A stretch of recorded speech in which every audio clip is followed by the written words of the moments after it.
Qui était Galilée? C'est un inventeur célèbre. Je crois qu'avant lui, la Terre, elle tournait pas. Bien. Alors, qui était le général de Gaulle, s'il vous plaît? Le général de Gaulle, il était connu parce que il était dans le dictionnaire. C'était un protestant très croyant. Il allait souvent à l'église parce que les protestants sont très catholiques. Et c'était pour ça qu'il a été enterré à 2 églises à Colombey. Hein? Vous avez eu quel prof d'histoire? Prof? Oui, prof. Vous avez... Ah, voilà, vous n'avez pas de prof. Merci. Merci. Alors, donnez-moi les causes de la guerre de 100 ans. La guerre de 100 ans, c'est à cause de Jeanne d'Arc. Parce qu'en fait, elle voyait des apparitions invisibles. Et du coup, on a décidé de la brûler.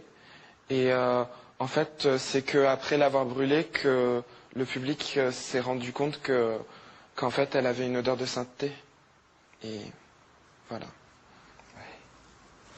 D'accord. Alors, parlez-moi des conditions de la Révolution française.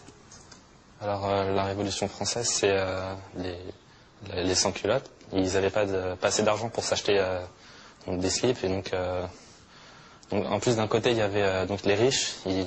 Ils pensaient que s'il n'y avait pas de pauvres, il n'y avait plus aucune raison d'être riche. Donc, ils ne voulaient pas qu'ils perdent leurs privilèges. C'est pour ça. D'accord.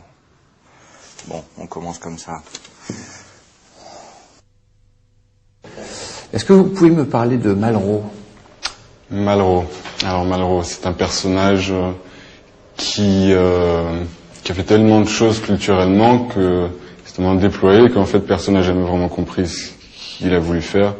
Et donc c'est un peu pour ça qu'aujourd'hui il se retrouve ministre de la Culture, étant donné que c'est le seul à pouvoir comprendre ce qu'il fait. Et en gros, voilà le résumé du personnage, maintenant pour le comprendre, pas évident. Très bien. Alors, qu'est-ce qu'une racine carrée? Une racine carrée. Une racine carrée, c'est une plante avec 4 angles égaux. Ouh là là là là là là. Merci beaucoup. Au revoir.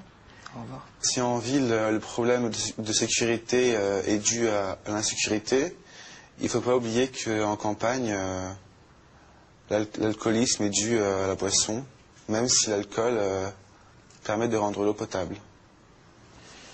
Oui. Merci, je crois que je vais faire une petite pause, moi. Quel est le taux de fécondité en France en 2002? Le taux de fécondité en France en 2002 est de 2, l'indice est de 2, car on doit être 2 pour faire un enfant, mais on peut être 3 ou 4, mais bon, c'est préférable Et en de 2003 faire un enfant. 3? Vous êtes sûr? Ouais. Pouvez-vous me dire qui a inventé le zéro? Ah bah non, ça par contre, personne ne l'a jamais su. Mais bon, il est très utile en fait quand il se trouve derrière les numéros. Devant, il ne sert pas à grand-chose. Mais par contre, ce qui est très utile, c'est que c'est le seul numéro qui permet de compter jusqu'à 1.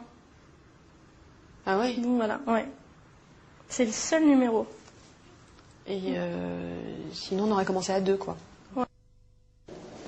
Le cerveau a des capacités tellement étonnantes qu'aujourd'hui, pratiquement tout le monde en a un. Mais c'est pas si sûr. De Néron? Alors Néron était un grec très méchant, très féroce, qui organisait des combats de gladiateurs. Et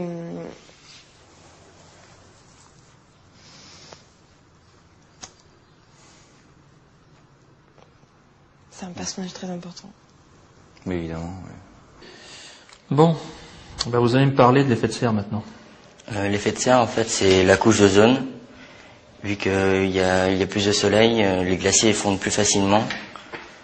Et toutes les villes qui sont près de la mer, comme la Normandie, Bastia, Genève, seront submergées par la mer. Donc, en même temps, c'est pas un problème, vu qu'il y a beaucoup de problèmes de chômage. Ça va les enlever. Et du coup, ce sera beaucoup mieux, en fait.